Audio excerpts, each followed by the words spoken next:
All right. Welcome to the Lockdown Podcast, WrestleMania Night 2 coverage.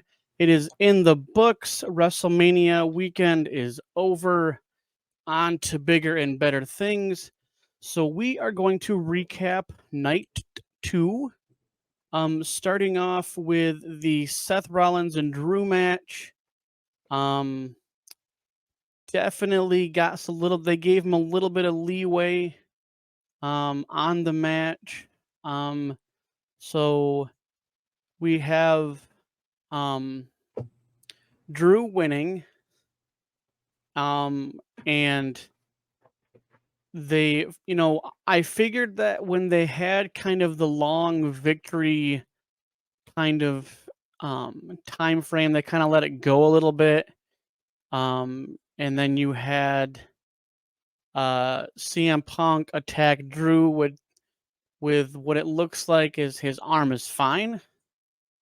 And followed by finally Damian Priest cashing in. So let's get your thoughts, Tim. So like from kind of start to finish, cash in, all that stuff. What are your thoughts? I had a feeling it was going to happen, and just by how Drew won the match, and then he went and kind of taunt CM Punk for a little bit there, setting up there up on the announce table, and gave him the whole suck it. Yeah, and that's what caused CM Punk. Like, all right, and I like it when CM Punk blew his Drew's wife a kiss. And that's when Damian came out. And we in the predictor of WrestleMania Night 2, we obviously that was my prediction. I knew eventually Damian was going to cash in within the next week, but when the segment went a little bit longer and then CM Punk attacking Drew, it was only a shoo-in as soon as that kind of time went a little bit longer that Damian was going to cash in, throws him in the ring, and game, set, match. Damian Priest is the new WWE Raw champion. Happy.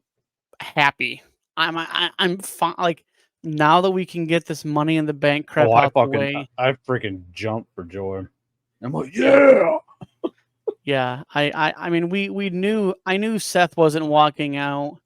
You had your suspicions and when Damian was gonna cash in, but as soon as the CM Punk segment, that was a shoo-in for a cash in. So I like CM Punk's reaction when Damian came out, and he's like, and he gave him the proverbial nod, like you're welcome. So pretty much, and he sat on the announce table, crossed his legs. He's just sitting there fucking laughing. He's just kind of nodding his head. Mm-hmm. So night 2. So we have the next match being, I mean, they say the Pride, but they really don't interim like that. So they're still kind of just Street Profits and Bobby Lashley. And so I really had the Pride winning. Or no, sorry, I had the Final Testament winning. The Pride did win, and it seemed a little quick. It wasn't really as much of a Philadelphia street fight as we would have hoped. It was awesome to see Bubba Ray back. Oh yeah, and the glasses and like the homage to the Dudley Boy days. As soon as he was the guest referee, something was gonna happen. There's something with tables, right? And so and what's up? Oh yeah, dude, and the headbutt to the nads. Yeah.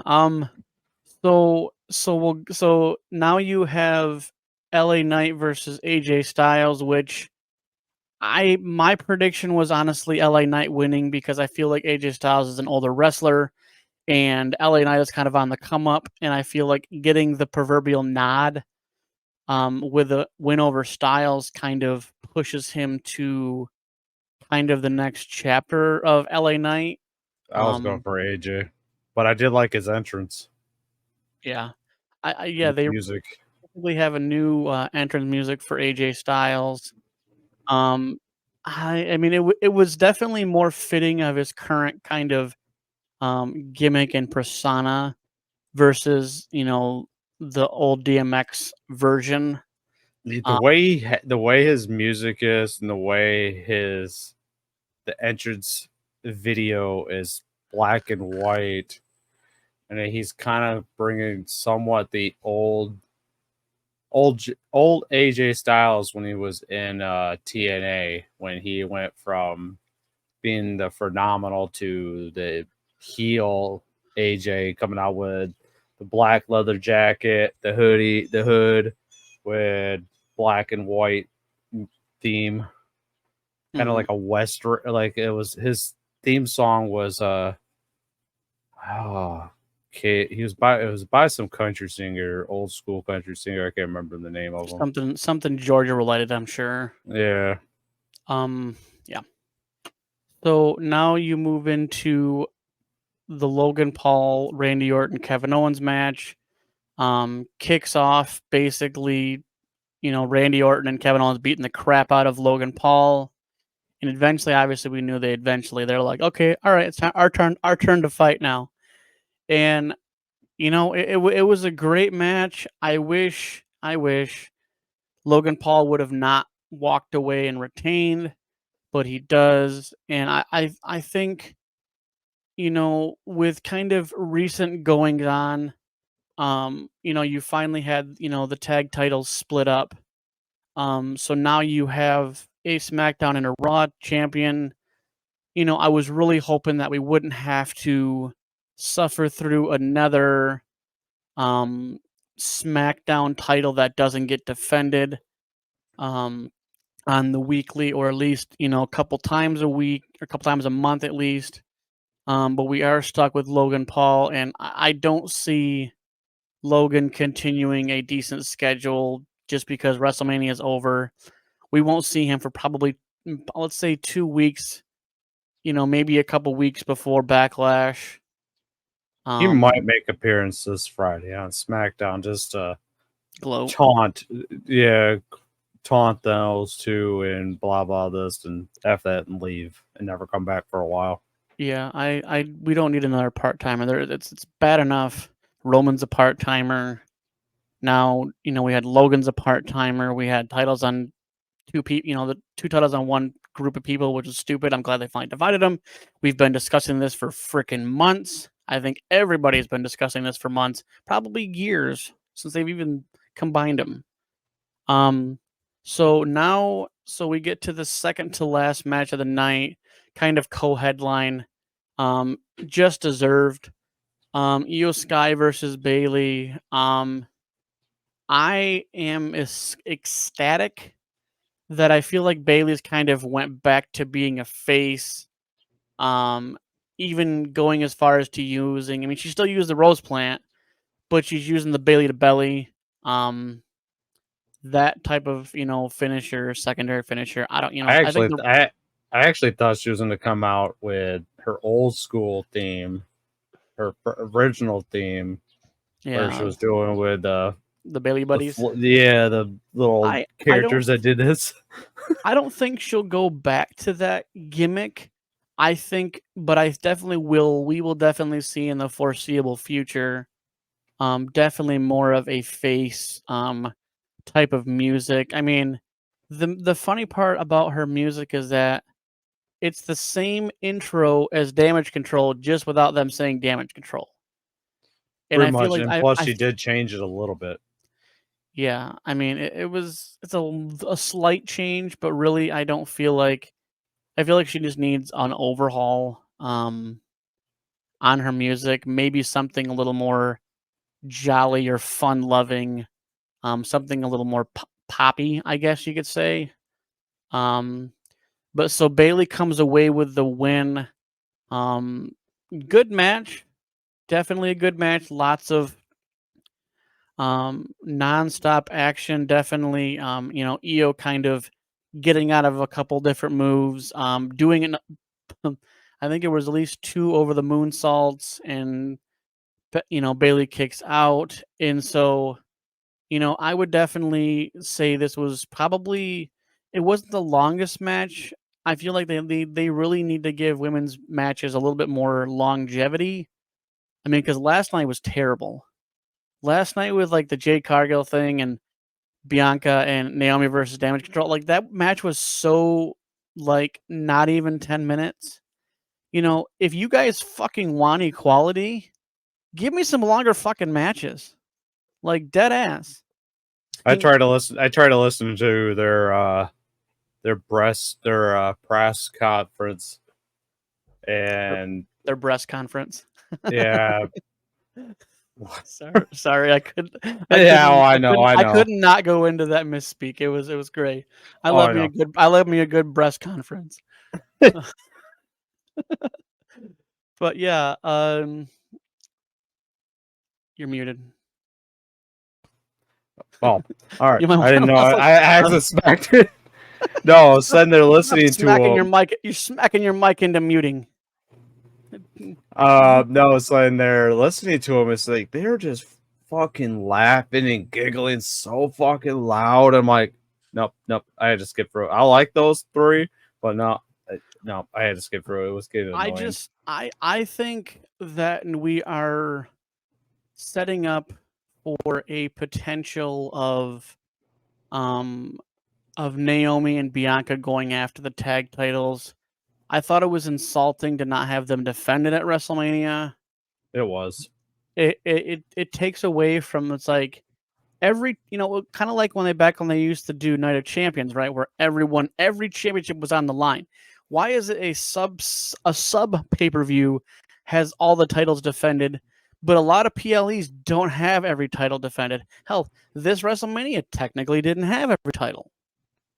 It's freaking WrestleMania, man. Like, yeah, but the last Night of Champions, the only title wasn't defended that night was fucking Roman Reigns. Well, yeah, I mean, you have part-time Roman. I mean, come on now. It's yeah. So definitely now we come to that match. The match. Roman versus Cody. Holy crap. Bloodline rules. Bloodline rules, which played against them, honestly, and I thought it was hilarious. And honestly, holy crap, dude. That match lived up to the hype. Like, if I could put an additional A+++ on that match, holy crap. I mean, and it was anybody and everybody. I mean, so you had the match, and then we were all kind of like looking at the old watcher, like, okay, when's the bloodline gonna get interrupted? Interrupting the match. So you had Jimmy come out, and then you had Solo come out. You had Jimmy, then Jay, then Jimmy ran up the ramp and attacked him, and then they went off the side of the rampway. Then Solo, then John Cena, then The Rock. Well, and when I was literally texting you that too, I was like, there's no way that John Cena is not going to come out, because essentially his last match was against Solo. Mm-hmm. Was it at SummerSlam? No, it was at Crown Jewel. Okay, yeah. And so, yeah, like I was like, okay, here comes John Cena, but like those are the people that we were expecting, right? We were expecting Seth, we were expecting Jimmy, Jay, Solo, all that stuff. But the one that got me, and I think it got you too, Undertaker. Yeah, I thought Stone Cold was going to come out, but no, Undertaker came out. That was absolutely insane, because all of a sudden you just hear that boom, just the freaking, oh my gosh, dude. I lost my crap. I was like, dude. I like The Rock's reaction. He was just spitting out spit, and he was just cussing. And then he turns and sees him. He's like, dude, he just shit himself. I love the fact that, like, when you watch something live, right, there's really no filter, right? I mean, like, obviously, like, the main show, like the Raw and SmackDown shows, like, they're a little more tame. But, like, when you start getting to PLEs, dude, like, they don't filter them at all, dude. there was like there was so many things said by so many people. You even had Pat McAfee basically like was like, "Oh, there's something in the air here," you know? And then he like, basically referencing marijuana, and then he like backpedals to like, "Yeah, it must be the energy in the stadium." And I'm like, "Nope, it's probably weed." And weed is energizing the crowd because I'm like, it's outdoors, so it's like, I don't even like there was just really no Yeah, filter. I bet you somebody was in there smoking. Well, and then did you see when when Roman gave Cody the his finisher or whatever, and then like he's like, I just want to see his face. Like, and he like nods over to Paul and he's like, well, I just want to try it. I want to see his face. Then he went off and Roman said something to Cody and goes, stay down, bitch, or get up, fucking bitch, or something like Oh that. yeah, dude. There was no filter. It was honestly like and then Roman's like, this is my show, bitch. Like, Yeah, there we go. This is my yeah, show, bitch. yeah. Dude, I don't know, dude. Honestly, I think from I think honestly this was legitimately the best WrestleMania. Night 1 was a kind of a slow roller. But man, night 2, dude, like there wasn't a dead spot in the whole night. I mean, No, you had the Seth and Drew Damian cash in, you had the Philadelphia street fight, and then you had the homage to the Dudley Boys with Bubba Ray being the ref, which I didn't see coming. I didn't even hear anything about it. It's I just didn't poof. either. Um, and LA Knight and AJ Styles just going at it. Um, the Logan Paul, Randy Orton, Kevin Owens match was good. Don't like the See, finish, but like see, I actually thought Kevin Owens was going to win that because how you see when Sammy was going out, Kevin Owens was sitting there at the it's entranceway like your waiting turn. for him. Yeah, it's your turn. And Yeah, then Sammy did the same thing for Kevin. I'm like, oh, there we go. I can see Kevin's gonna get it. I don't think that I think Randy Orton might drift, but I definitely think Kevin Owens and Logan Paul is not done. I Oh think we're no, gonna I, th- definitely. I think we're gonna run this back at Backlash, and I say Kevin wins at Backlash. That's just my honest to goodness prediction.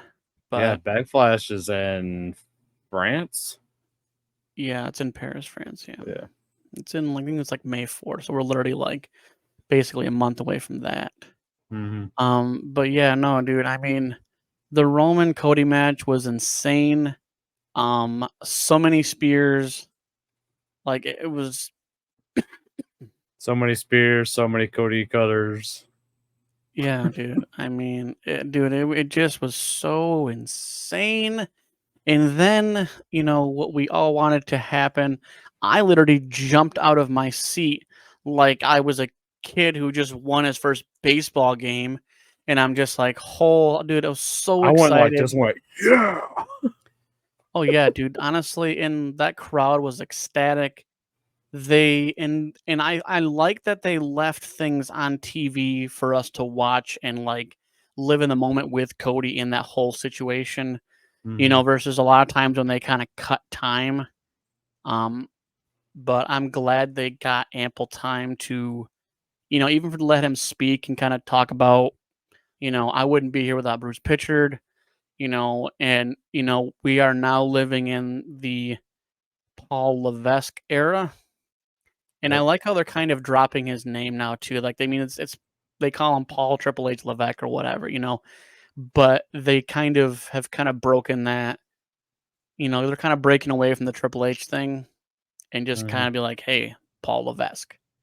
Yep. And I think honestly, if this is the first WrestleMania post Vinnie Mac. So, this was Triple H's basically the 40th was his baby.